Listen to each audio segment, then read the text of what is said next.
Welcome back to Crit and Crit. I'm Axion. I'm Sint. We're continuing our discussion of Hans Christian Andersen's The Snow Queen and our playthrough of Mario Adventure. Oh, you again. I don't think it's that big of a deal. I mean, look, it's really icy. Won't the sun be a good thing? It's not icy. It's space. Okay, it's a blue thing that looks vaguely slippery, and they often use that diagonal white and blue dashing to indicate ice. Sue me. No, it is not an ice world, thank goodness. It is space world. Science fiction has often told me that you will freeze in space. Isn't that right, Arnold from the Magic School Bus? Oh, poor Arnold. He did that to himself. He did. Stupid son. I don't like you. It's really fitting we're doing the Snow Queen, then. Yeah. Anyway, I believe this was your topic? Yes.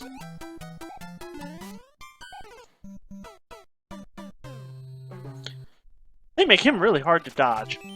I think Mario might be a vampire. I don't think you need to be a vampire to be killed by touching the sun. Not in this fanfiction, I guess. I mean, as soon as you get that star, you're going to be really sparkly, so, I mean... Vampires can't cross water. Vampires can't cross moving water. Anyway, we're getting way off track again. Well, maybe stop proving that Mario's a vampire and we won't get off track! This is the dumbest conversation I've had this week. Hold my non-existent beer.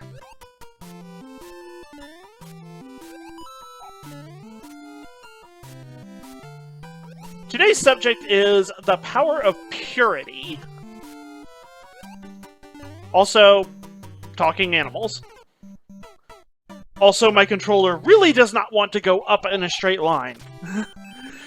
Now, if one of those animals was a bat, we would just be further proving that Mario is a vampire.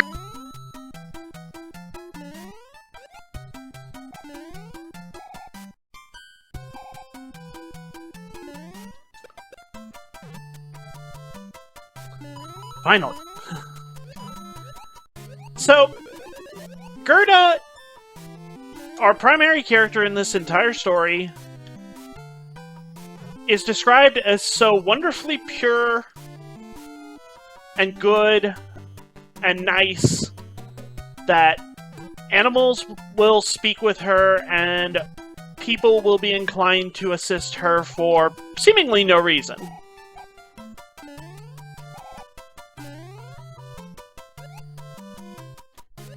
As we alluded to in prior episodes, this kind of power is relatively rare in fiction, fantasy fiction stories, and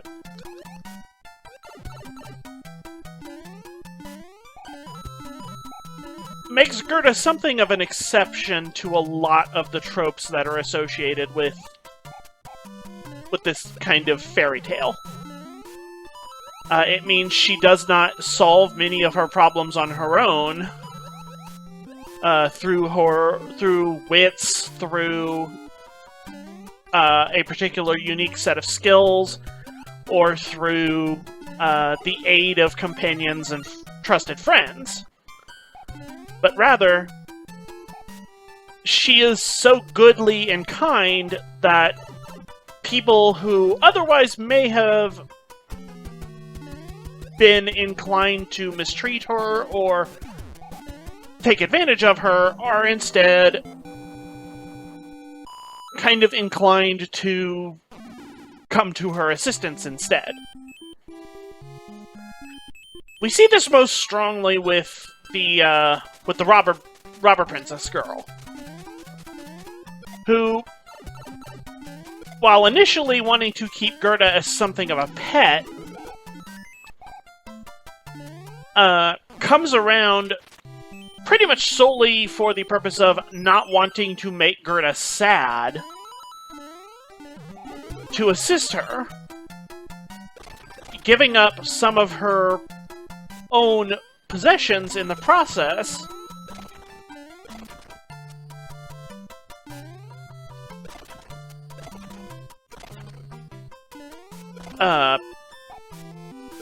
Which is, I presume at least, meant to really say something, given, you know, she's a bandit. Hey, not every bandit is opposed to giving things away. I mean, the most famous bandit is literally known for stealing things to give away. I was about to say Robin Hood, rob from the rich to give to the poor. Yep. But,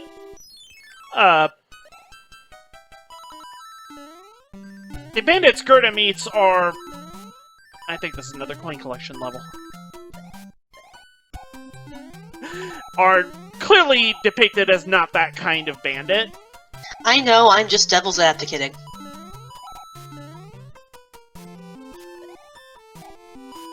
Well, somebody had to. Yeah, he's busy being sad about losing his mirror.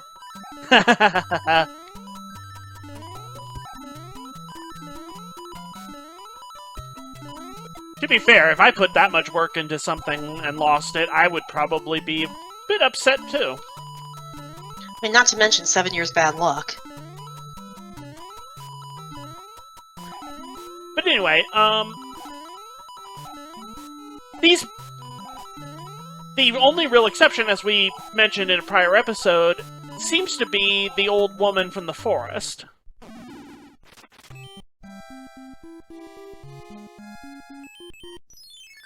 Who is basically...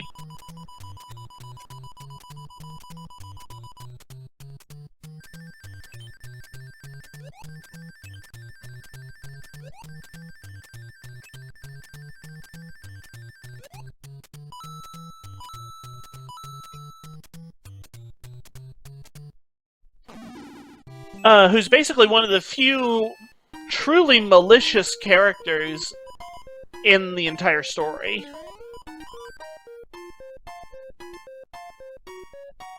So, I do want to argue about the power of purity thing being rare. Okay. Because I'm thinking of, just offhand, at least 2 other fairy tales that I'm familiar with where the main character being a pure-hearted and good soul basically sets the entire story up.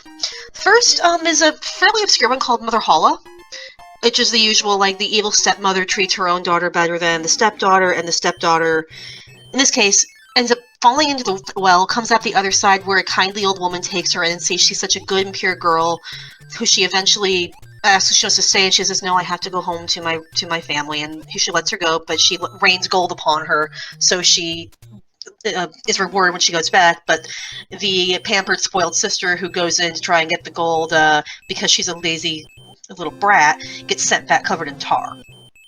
The other one is Beauty and the Beast, where the entire issue starts because, well, Beauty's older sisters ask for, like, really fancy stuff from the market, but Beauty just asks for a simple rose that her father steals from a castle. And because he stole for her, she is asked to go in his place. So, yeah, the purity thing there, that doesn't come up that strangely in fairy tales, and Beauty and the Beast is the fact that she is a good and kind person that changes the beast from a beast back into the prince he is meant to be. So, well, I get what you mean by, like, Gerta doesn't really solve much of her own problems, she just asks other people to do it for her. That's kind of how it tends to go. It's a reward for being a good person, which is... Remember, fairy tales were basically meant as, like, morality tales. Like, Hansel and Gretel was, yes, I know you're starving, but it could be worse. You could be eating something... You could be being eaten by a cannibal in the woods. Beauty and the Beast, just like, look, yes, I know arranged marriages are scary, but look, you can fix him. So, you know, there's that. I'm not sure quite what we're saying with the Snow Queen here, because it seems to be like, if you're just kind and patient enough, you can get your friend to stop being a jerk. And I'm not sure... I think it's a little bit of that, and a little bit of all boys are jerks for a little while as they grow out of childhood. He'll get better in time if you're kind and sweet to him, which we'll get into in more detail in a future episode. I was gonna say, I had thoughts on that, but we're doing it later, so I'll hold off. Yep. But anyway, I'd still say that's relatively rare, considering of the many fairy tales we have. Off the top of my head, 4 examples. The 2 you mentioned, this one, and Galahad from Cinderella. Oh, Cinderella. Like I said, those were 2 off the top of my head. I didn't say they were the only ones.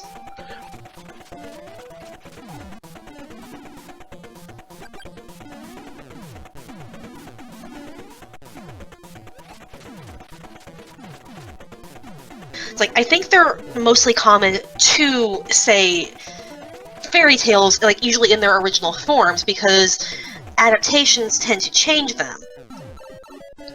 But, yeah, like, I will agree that they're not the most common thing, but I don't think Gerta is as unique as you were saying. I don't like this guy. Yeah, that's why you're trying to kill him.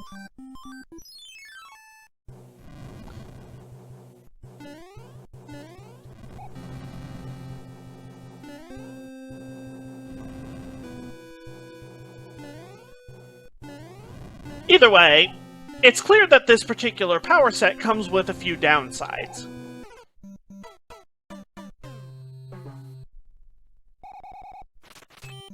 And the first time we really see this is with the river.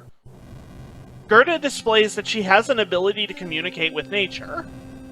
She makes her request to the river and the river answers.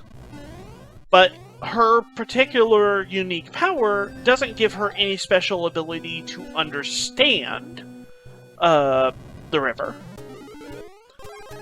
Which makes things a bit difficult for her due to a case of misunderstanding. And that's kind of part of what sets the second part of the story in motion when she gets stuck in the river.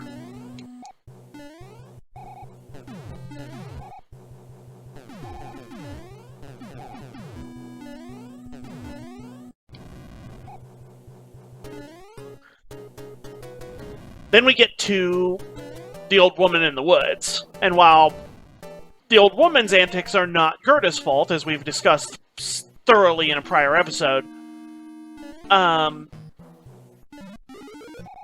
what happens in the course of her making her escape is kind of could be seen as one of the downsides of her particular powers, as when she asks the roses for help and asks them if they've seen Kai in the land of the dead, the other flowers in the old woman's garden get jealous and want to tell their stories before they'll let Gerta leave. And see, I'm again going to argue that I don't think this is unique to Gerta. I never said it was. Well, you mentioned this was like her power, and you the way you phrased this episode when you pitched it was that it's tied in with the power of purity.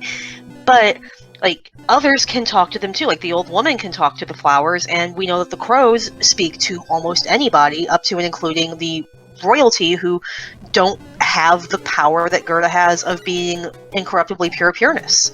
So I don't think we can say that it's like that in particular. I think the only thing she did was, like, you know, offer to talk to someone, and the rest of the flowers were just like, hey, the old woman doesn't talk to us. We'd like you to talk to us because you're actually talking to us. Hello, hi, we're going to talk your ear off.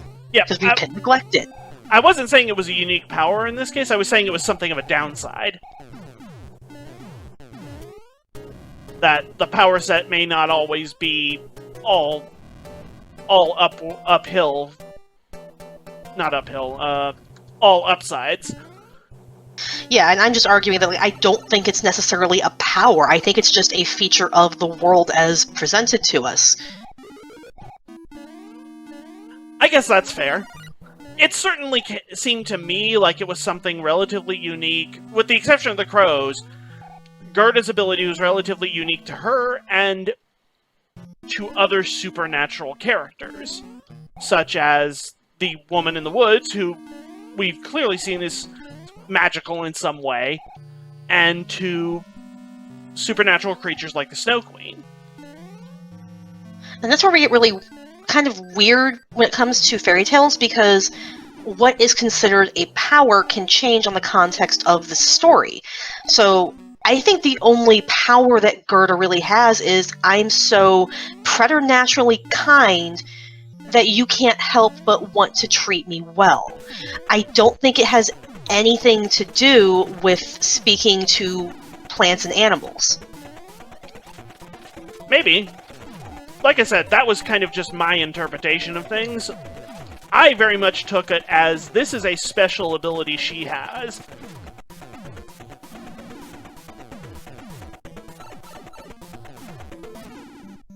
Okay, that is super annoying. They've set this area up in a way that he keeps shaking the floor.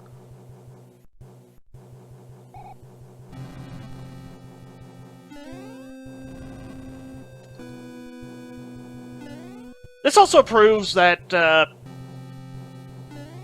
corvids are the smartest birds in the world. Oh yeah, that's been well documented. Yep. And this is just another bit of evidence for that, because no thing that Gerta talks to helps her more than the crows.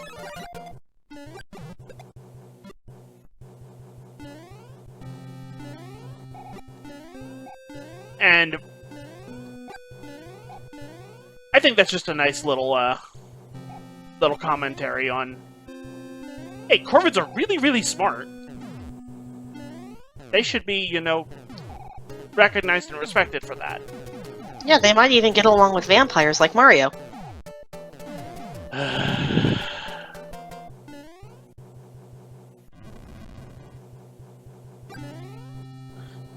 But yeah, I don't know if this was just a difference in translation or just a difference in interpretation between the two of us. Because we clearly got very different messages from our individual readings of this story. I mean, I think we're on the same page as far as the actual, like, morals and basic concepts of the story. Yeah, we just interpreted the mechanics of the world differently. Like, you saw it as something, a power Gerta had, whereas I just think it's a fact of the world that Andersen is presenting, because it's never really given any special focus like these things typically would be in fairy tales. Like, if somebody has a special ability for something, then narration usually calls attention to it. And Andersen doesn't. It's just a thing Gerta does, which implies to me that it's not a special thing. It's just something that people can do.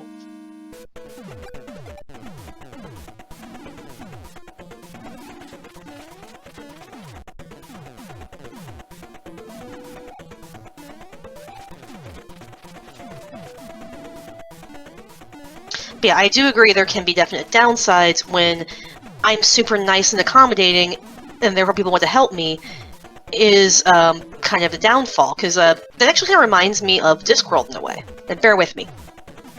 Okay. Nanny Ogg's son, the ultimate blacksmith. He can shoot any creature that comes to his stable. The catch is, he has to do it. And I think that's kind of where Gerta falls. People will help her because she is kind, but she has to be kind to everyone or she loses that.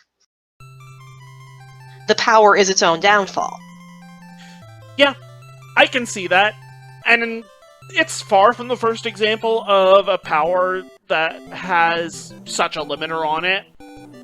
Like, you mentioned the Discworld example, but there's so many other stories where if somebody...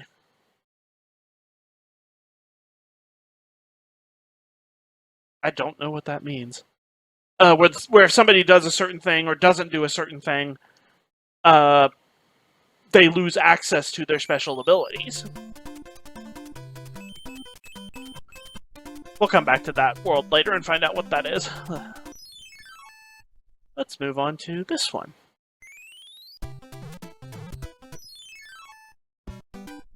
Oh, it's Giant World.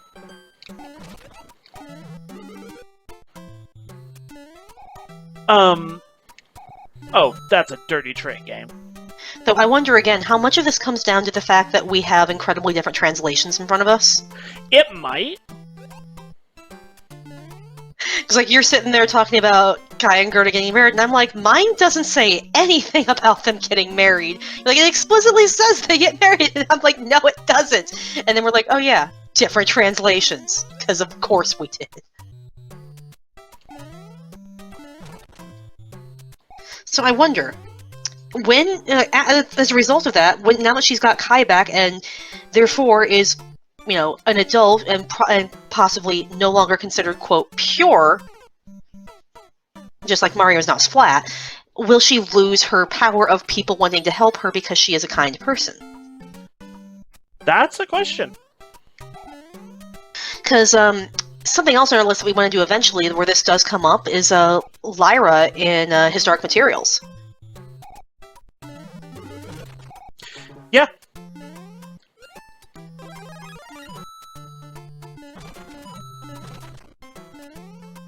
If your power set is purity and... childhood innocent. Yeah, what happens when you're not a child and therefore not childishly innocent anymore? And it's not even necessarily that you did something wrong, but you grew up and you stopped being a child and stopped having the innocence associated with childhood. That's not... I think Narnia touches on this too, because like I haven't actually read all the Narnia books, but I remember there was a Neil Gaiman story discussing how like the problem with it is the fact that Susan is not allowed into Narnia anymore when she grows up and becomes more interested in girly things.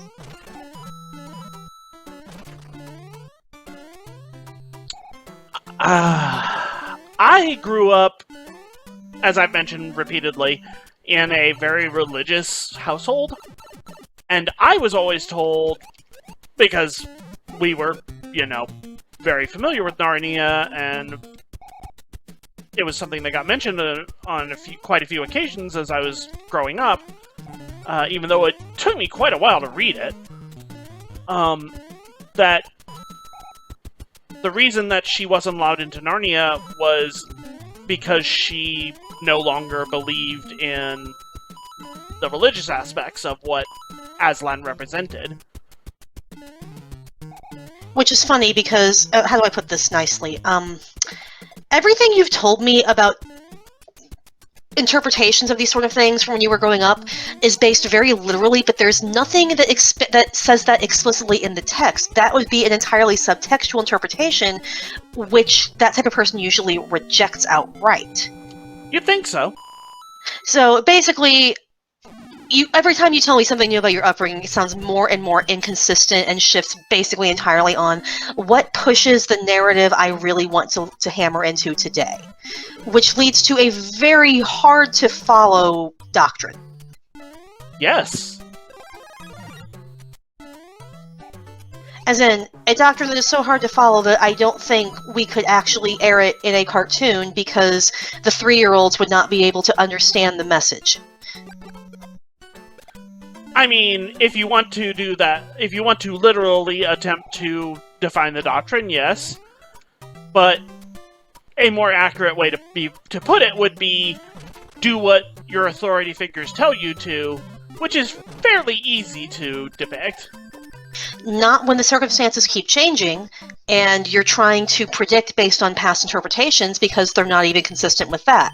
So I was a good kid who liked to follow instructions, but the instructions I was told were always consistent and easy to understand, so if the circumstance changed, I still had something logical to base my reaction on.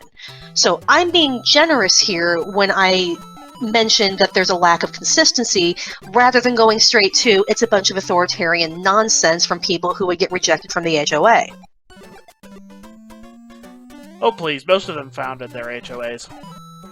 Doesn't make sense because the HOA at least has very strict guidelines that they have to adhere to, and your people can't even do that. They get kicked out of their own HOAs. Anyway, we're getting off topic. I brought this up.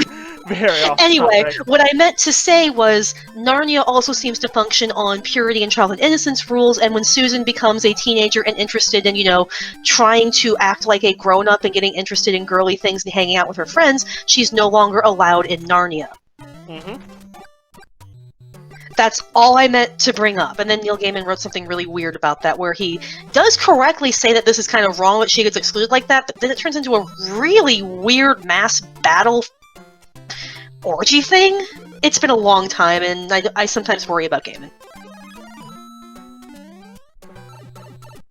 Anyway, I'm not sure what else to add specifically on the Snow Queen. I think we've kind of talked Power of Purity and its downsides into the ground. Yeah, I don't really have much to add. So we'll see you all next time. Bye!